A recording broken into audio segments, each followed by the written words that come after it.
in the film industry. I don't think there's a single film that's ever been made in Jamaica that Maxine, well, not of any worth, that Maxine has not been involved in. And we understand Usain Bolt does know nothing unless Maxine is on the set. Thank you very much. I wanted to speak, Maxine, to speak about feeding the crew on a film set. I have a lot to say. Georgia, first of all, thank you so much for having me on yet another of your seminars. I thoroughly enjoy working with you. I really love the fact that you have opened up Jamaica and Jamaicans to see what the opportunities there are, what the possibilities are, what the successes, are like in this country, the people that we work with, unbelievable. And the people, the speakers here today were also very, very impressive. I learned a lot. And I cannot begin to explain. I'm going to start checking my packages to make sure they're not too small. I'm going to check out my investments, build my brand. It's really important what we learned here today. I have been around for a long time, as Toby said. I've worked in music. My first job was the flight attendant with Air Jamaica. I worked the first flight that never left the ground. I have been an art manager of Babu Singh, an artist. I have been an All Jamaica Junior Tennis Champion. I have no university degrees, but I've taught at 3 universities. I taught at the La Escuela de Cine in Cuba for 12 years. I ran a workshop. I taught at the University of the West Indies in Barbados and CPTC, our home university in film. So I've had interesting experiences. At Air Jamaica, I moved from being a flight attendant to being the sales rep on the island for the entire whole south of the island, and then I got promoted to public relations officer. When I finally left the airline, in those days, any film project that came into the country came through Jamaica Tourist Board or the airline. When I left, started being called to do film stuff and promotional stuff, and I thought that I was doing public relations. In fact, I was doing film work for films. I was producing films, promoting films. I didn't know this until I moved to California in the 80s, and I got called. I was friends with an actress called Ray Long Chung, and she got called for a film, and she thought the role was perfect for me. It was playing opposite Whoopi Goldberg, and she thought, everybody thought I kind of looked like her. I don't like it. Let me be clear. Anyway, I got called for this film. I had 3 callbacks. I didn't know what a callback was. And finally, when I got on the set, I was heard double for a number of things, and the dialogue coach to a young boy, I can never remember his name, Doogie Howser, he was a star of. You must know who he is. What's his name? Yes, he played the doctor or something, but he's a huge star now. His first film, he was 12 years old, I was his dialogue coach. It was a film called Clara's Heart. Well, he was the only person I actually ended up working with full time, because Miss Goldberg took one look at me and decided that no, this was not going to work. The cameraman liked me and she liked him. So, in short order, I was fired. But it was the best job I ever had, because my full contract was paid. I was very saddened. I'd never been fired in my life in anything I'd done. I cried like crazy. It made the producer so sad that he paid every penny I should ever have gotten, and I'd only worked 2 weeks. It was brilliant. I came home, bought a fancy car, and got myself going. But before I came home, I got called to be a dialogue coach in another film. It was called The Mighty Quinn, starring Denzel Washington. And so I came back to Jamaica with that film, and it was pretty amazing. Most of it was shot in Port Antonio. I fell in love with my island again, and I stayed. After The Mighty Quinn, I got hired by somebody who's my colleague at this stage, Natalie Thompson, who now does most of the films that are being shot in Jamaica, because I don't do feature films anymore. And worked hard. And I just want to keep reminding you what everybody has said today, that hard work what opportunity you get in life. If you don't work hard at it, if you don't take that opportunity when it comes to you, you're not going to get anywhere. I was working as a art director at this stage, and well, first I worked with Denzel, and after that I worked as an art director on the projects that came after that. And I was watching these producers I was working with, and I thought, I can do better than this. And Sue Hensel, who was my partner in art, I said, Sue, here's what we're going to do. You do the art, I'll produce. By going the extra mile, by simply going the extra mile every time I got a project, right, I became one of the top 3 names in the world. When anybody mentioned the word Jamaica, my name was mentioned as a person to work with to this day. And this has nothing to do with anything but hard work, missing holidays, missing Christmas, missing Mother's Day, missing all those things that were important holidays, just to be able to not only do a good job, but to show my island, which is my passion, in the best possible way. And this is the next step we go to, passion. If you want to work in the film industry, I've heard a lot of words today. There's a lot of words that have been mentioned. There's been understanding what you're doing. There's been resilience. There's been pivoting. There's been teamwork. That's another important term. And the most important word is passion. Because in the film industry, from the outside looking in, working on a film set seems to be the most glamorous, exciting thing you could ever possibly do. And it's all of that. Meeting movie stars, other famous people, but it can also be the most strenuous, demanding, and stressful job that ever existed. It's hard, hard work. So if you don't have the passion, forget it. Don't even think it. None of that glamour is going to work. I've hired people who have, tested that they have that passion. They come on the set and people on their phones working, not paying attention, they ain't getting you nowhere. It's as simple as that. You've got to be there. You've got to be there at 3 o'clock in the morning when you have to be on time. You've got to be there at 10 o'clock, 11 o'clock, 3 o'clock the following morning if that's what it takes to work. Because that's what it takes. That is the passion that gets you out there. You want to do it. You love it. And you want to do a good job. And you want to get ahead. A lot of money is spent in a very short space of time on films because what we do is we take a story which is fiction and we create reality, but we have to make it better than reality. Because if we don't make it better than reality, it's no good at all. You're not seeing it. This demands excellence in whatever you do. And so in Jamaica, I must say, in all the areas I've worked in, the best crews you could ever work with is a film crew. Because everybody knows what their job is. You know. Everybody knows what their job is, and everybody is a link in a chain. That chain is very tight and very taut. And if one single link drops out, the whole chain falls apart. And I mean from the producer to the guy who cleans the garbage, everybody is important because you absolutely cannot leave a film set dirty. When you're leaving there, my rule is it must look better than when you got there because they won't allow you to come back.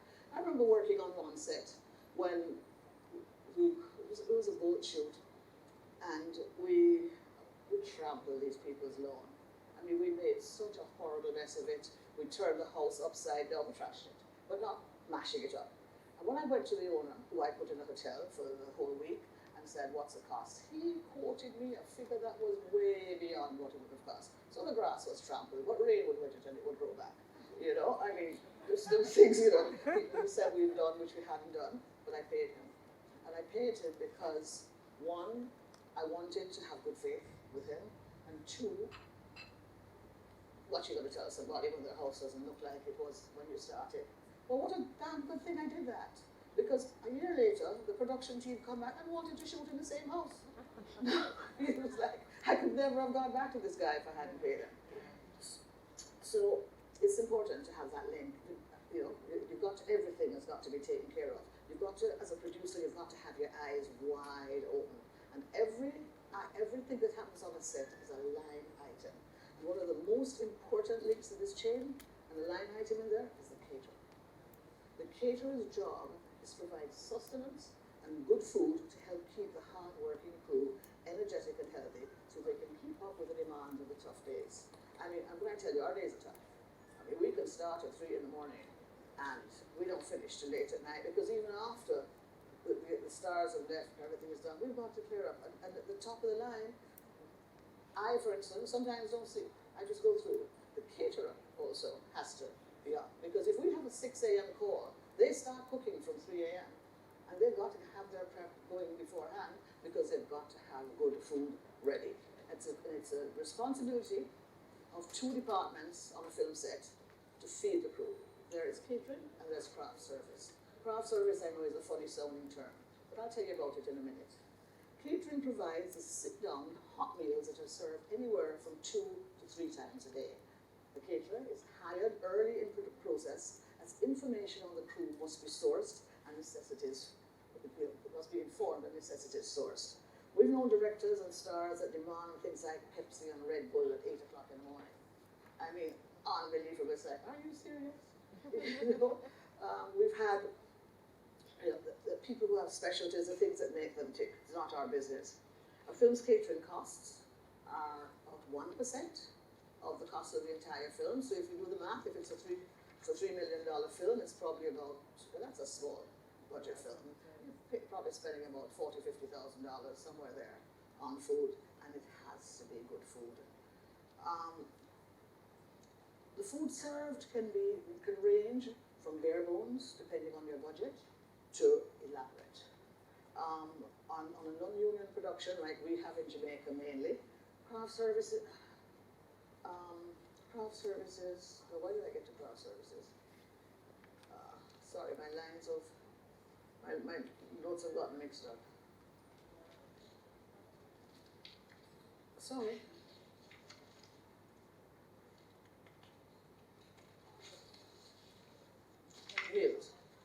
Meals must always cater to dietary restrictions. For example, if someone is allergic to nuts or shellfish or anything else, the caterer must be aware. So when somebody calls you for a job, and the first thing you ask is, are there any allergies? Are there any restrictions whatsoever? Because you could be in big trouble if somebody gets an allergic reaction. There's always a choice of food for vegetarians, pescatarians. We also have pescatarians who don't eat fish with head. We have some who don't eat farmed fish. We have people who must have fish from the sea. You gotta know your facts, right? Because you could have somebody who's been working from 3 in the morning and he has nothing to eat because you haven't checked. And you must check that out. So a lot of personal tastes comes into consideration when planning the menus. Meals can either be delivered to the set or prepared on location. I usually prefer that our caterer prefers it on location because then I can check to see what they're doing. And sometimes it's necessary because the locations can be very remote. Breakfast is served on arrival, and before I tell you that, well, that's okay. Breakfast is served on arrival, as I said, so the caterer must set up and be ready to serve at least half an hour before the start of service. There's a minimum of half hour for sit-down meals. If breakfast is being served at 6 a.m., as I said, the caterer is on set from 3 a.m. Depending on the budget, there are several choices. Jamaican crews like full breakfast with mackerel and banana, curry chicken, the first time I saw curry chicken at a breakfast, I said, are you crazy? Entire crew hit it.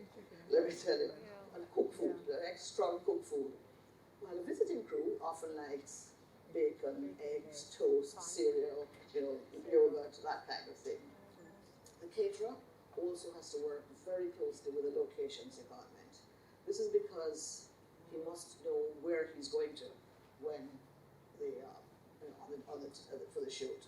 After what we call the tech scout, which is when all the heads of departments go and check the location out to decide what's going to take place, the caterer has to get together with the locations manager. It is because it's important that once the caterer sets up, he can't move and he can't be in the eye of the camera because a move takes about an hour. I just realized I'm going along with my list. So we've done that, and now we're doing catering, okay? This can be very tricky sometimes, this business of the caterer not knowing where the camera is, because a director often wants to shoot in 3 or 4 different directions, and then we have to really find somewhere to hide them, because they have to still be close so people can go for food without wasting time, and things like craft service have to be set up, so that people can get to it if they need to. Also, sometimes locations are not very accessible, and so we have to plan how we're going to move that catering truck in, or we're going to, get the equipment in to make it work. Timing. As a general rule, catering serves the first meal before filming starts, and the next meal 6 hours later, and so on. There are two elements at work here. Meals are mandated to be served every 6 hours. If you miss that 6 hours, if the caterer is late, the production can be charged meal penalties, and that puts as a percentage of their day's pay, because you're throwing them out. This is definitely so on a union film, and meal penalties are a form of monetary compensation incurred when the production eats into a crew member's state, federal, or union guaranteed workday meal period. On a non-union production, it's negotiable. Solutions can be worked out with a non-union crew. The key to understanding meal penalties in the film industry lies in these 6-hour labor periods. So if you had breakfast at 6, you must have lunch at 12, and so on, if you go over the time. I remember very early in my career, I worked with a caterer who was 2 hours late for lunch. I'll never forget the day. We were shooting at Caymanas Park, and I kept saying, where's the lunch? Where's the lunch? Lunch never came. People were hungry. People were getting angry. And I was definitely over the top.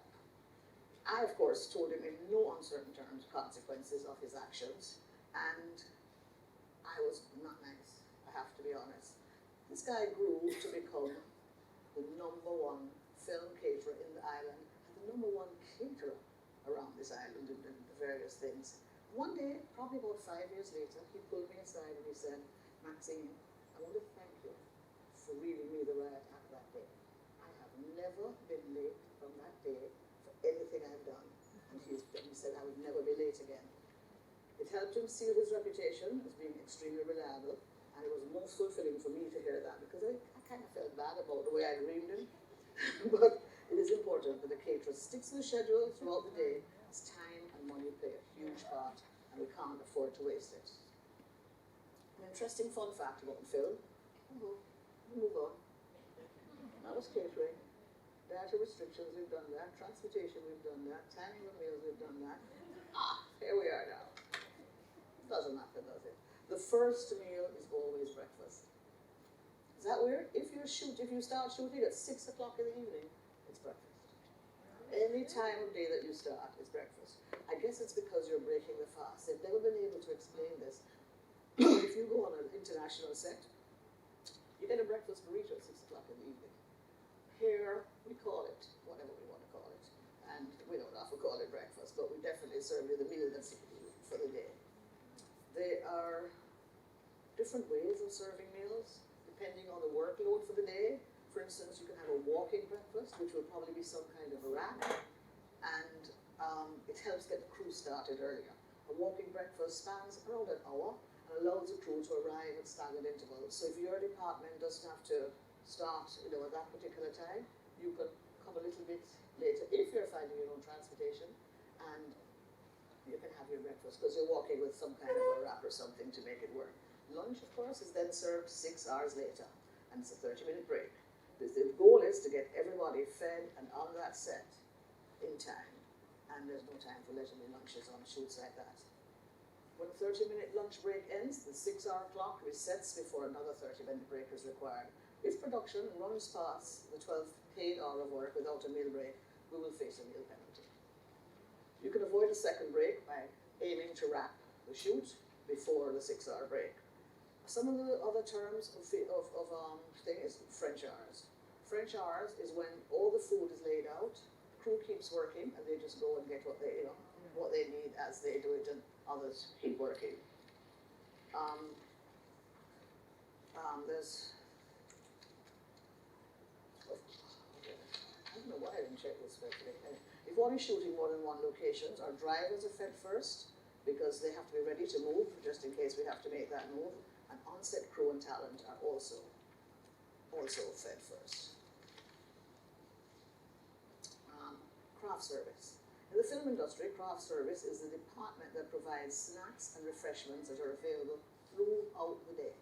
Depending on budget, craft service might provide anywhere from simple coffee, prepackaged snacks, to more elaborate sushi, cappuccino, whatever it is that we can afford.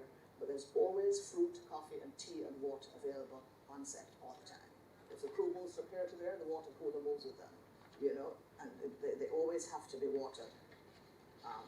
On my sets, about an hour and a half after breakfast service, sandwiches are served. The fruit is always out, so after breakfast, if you want some fruit, you go have fruit. But if you get a little bit of hunger, there'll be sandwiches out for you.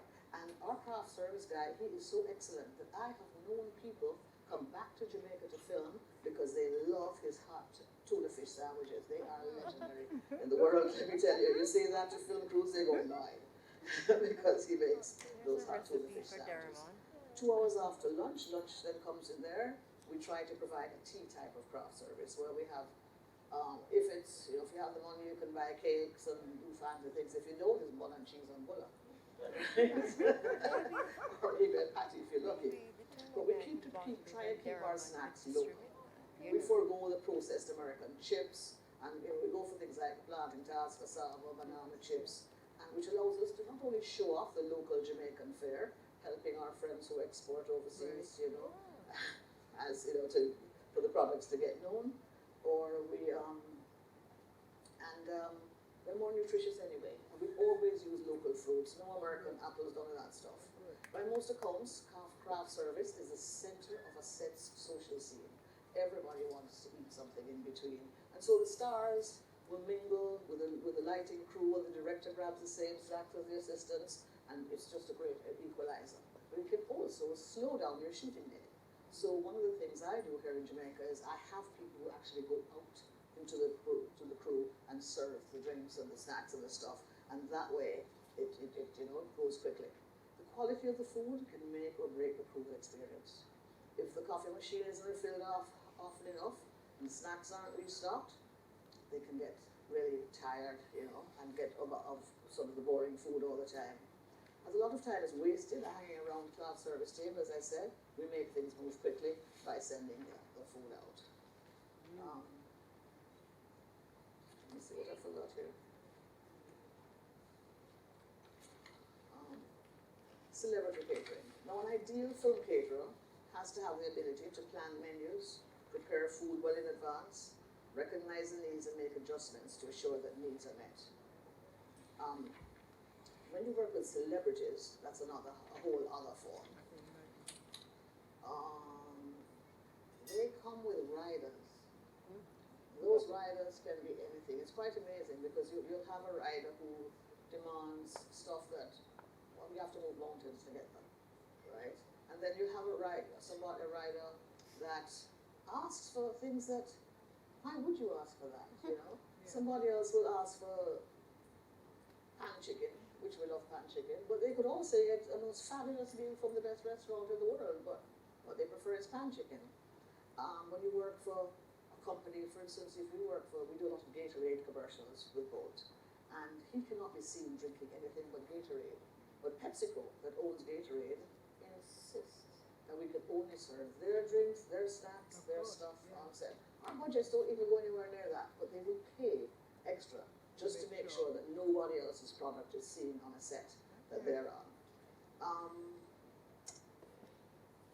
While a crew day is 12 to 14 hours, sometimes a celebrity's deal is probably only 6 hours. What we do in that case is usually the crew comes in at 6 a.m.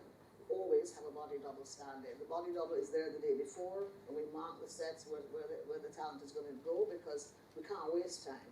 So once they come on set, they know that they go straight on. They get dressed, they go straight on, and they shoot. And we shoot. We have a deal with our crew here that, for instance, if we're doing a Bolt commercial, if he has only 6 hours, he usually doesn't like to come to set before like 11, 12 o'clock. And so he goes 11 or 12 till 4 o'clock. So when he comes, we shoot right through. We break the 6-hour rule for him and for the time, because we need the time. So we'll shoot, and he's cool with that. He doesn't eat either. And we go right through to his wrap time, then everybody gets a chance to eat. And if we go into the wee hours, we would probably have the craft service people arrange a nice hot soup to just, warm the cockles. Or if it's, early morning, we'll do cornmeal porridge or Latin porridge is a good one. We have to do that. So a good craft service team knows how to take care of the physical and mental well-being of the entire set. So as you can see, we take good care of feeding the crew because a well-fed crew is a happy crew. Always remember that.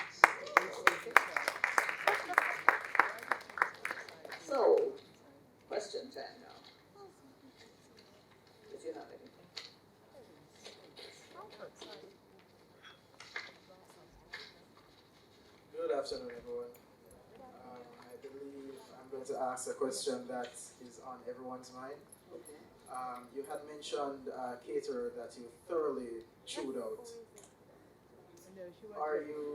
Is it possible for you to disclose the name of that company? And also, I wouldn't disclose the name, and I'll tell you why. He's dead, and it doesn't pay to speak by name again. okay. But also a follow-up to that. Could you mention a couple of other caterers that you've worked with in the past and possibly some of the best or good ones? No, to be honest, I only worked with 2 caterers my entire 30-year existence in the film industry. And one was the gentleman who's dead, who in fact ended up being an excellent caterer. And the people I work with now who are, they're my neighbours. I live in the country, and these people started as craft service assistants, and as time came by, they learned how to do stuff, and their food is the preferred food on my sets anyway. I can't speak for anybody else's. And this is another important thing in the film industry, mentoring. You've got to mentor people, you know, and so I mentored them, so they became excellent caterers. When I tell you, when Jean cooks you a fried chicken, you're dead. And do not mess with her rundown, vegetable or regular rundown. Incredible food. The best food you could ever get on a film set is from this woman. And she's just a little simple housewife from St. Anne's Bay, but I made her into a film caterer.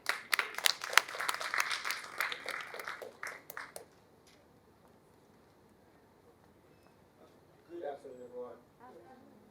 So you have spoken so passionately about the film industry, and I have seen that you have been in the industry for a while. How has the industry evolved over the years in Jamaica? Well, it's interesting. Right now, I tell you, it's probably the busiest time in the world. I started, as I said, 30 years ago, when we still get a lot of work from overseas that comes in, but now we have a lot of local films being made. We have local directors. We have, a series just finished being shot. It was written by Marlon James. You know Marlon James, who won the Booker Prize. The director of 6 of the episodes was a young girl who, when she was graduating from Columbia University, her name is Tanya Hamilton. I helped her make her graduation film. Since then, she's made several films, and she directed, the first 4 episodes of this thing. I'm so proud. She also, for a while, I lived in New York, and she got married out of my house in New York. And Marlon James, when he first left Jamaica to go, lived in the same apartment she got married out of. Who would know that? It's really quite fascinating. So that's just one aspect. The industry has grown. There are local companies. Mentoring. Here's another thing about mentoring. There's a young girl, her name is Kimana Bent. She owns a company called The Lab. And I met her, probably she was 13 or 14. The first day she met me, she said to me, Auntie Maxine, I want to make films. And I said, great, come. He was doing the Reggae Boys. I took her on her first film set in the National Stadium. We were shooting the Reggae Boys that day. I remember because she showed up in high heel shoes. And I said, come on, you can't do that, right? This was an amazing thing, she'll tell you. And she now owns a company which not only shoots commercials and anything else you may wish to shoot, but having mentored her, I'm now on her board of directors. And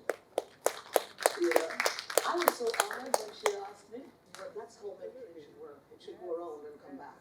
And she is the finest example of this that I've ever seen. There's the question, how has it evolved? It's growing. We've had, unfortunately, the film industry needs a lot of support. In countries like Ireland, where the government pumped money into their film industry, they've made amazing films. Our government has never been able to do that. For 30 years, we've been fighting, we've been begging, we've been pleading, we've presented the stuff. The country is just not, this is the money. And it's sad because film is the one thing, the one industry where it takes nothing out. People bring stuff in, crews learn how to, learn the skills while they're being on the set, and the only thing that leaves is either this or a roll of film. Nothing else. So it's really important.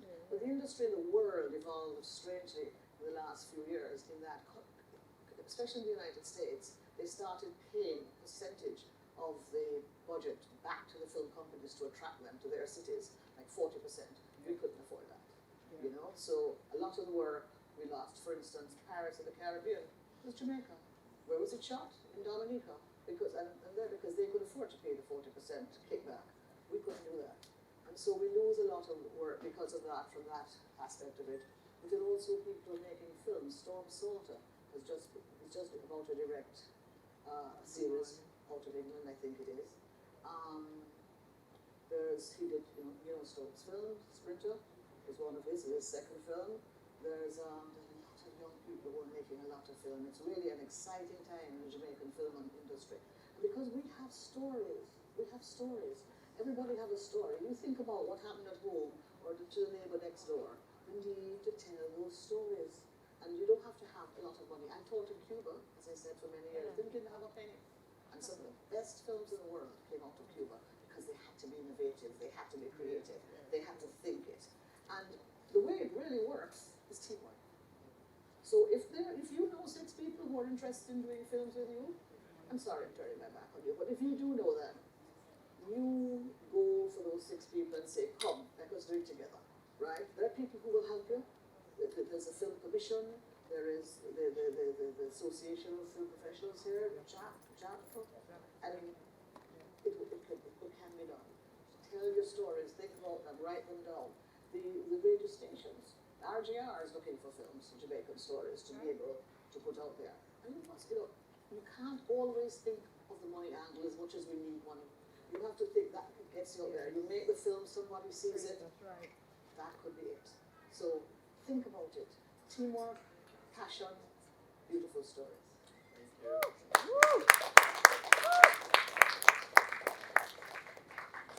Good afternoon. Good afternoon. I have a question about representation of food in film in Jamaica. Your thought on is our food being presented in a way where it's being showcased to the world properly? There was a mention made earlier about Bulla, and I'm trying to recall. I have not seen many films that have shown us like interacting with Bulla and a pear or a bun and cheese. Well, commercials, yes, but in terms of film, do you think we have a untapped market of presenting our food in films, both internationally and locally? Well, it depends on the story. The story that's shown in the film has to be relevant to the food that's shown in the film has to be relevant to the story. So if it's not a story where Bulla is necessary, you won't see Bulla. You will see what is relevant. And I think our food is quite well represented when it is necessary. But you always, remember, a film is a story where the vision of the director is transported.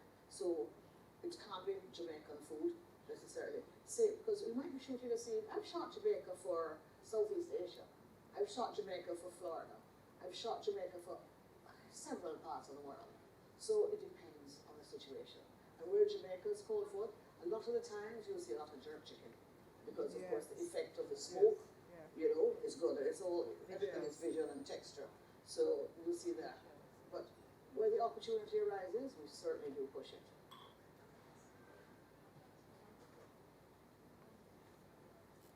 So, hi Maxine. How you doing, Catherine? I'm very grateful for how you made a lot of connections with what excellence looks like. And, a lot of young people would have seen you today, and because you didn't come in with like a bag of entourage, they'll never know that you're a big wig producer.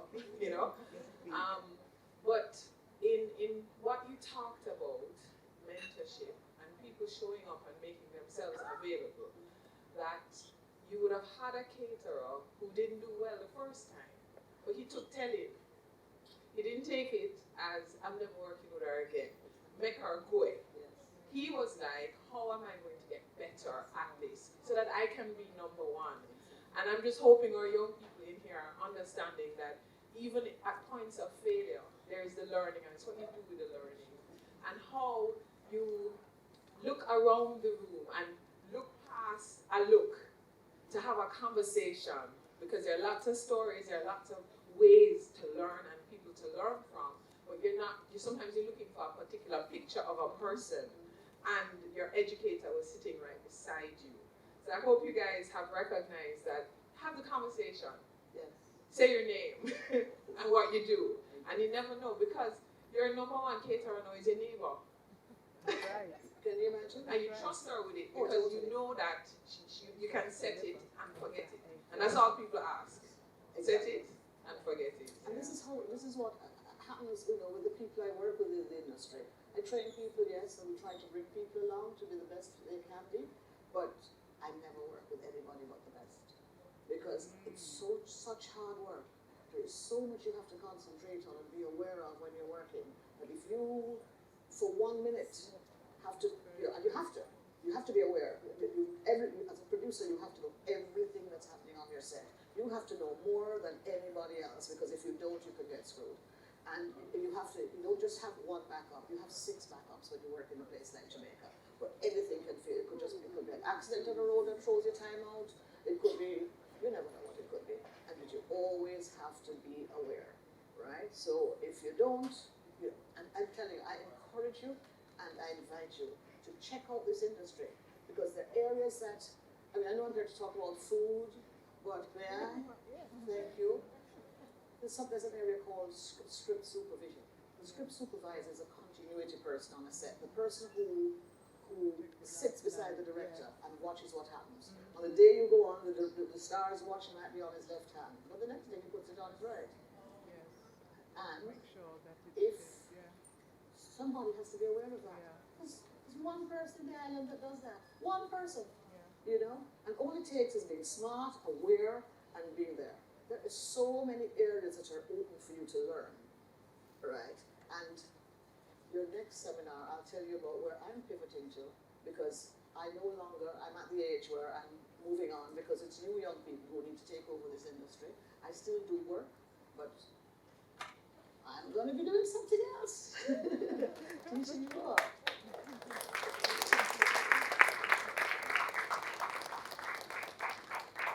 No more questions, right? Okay.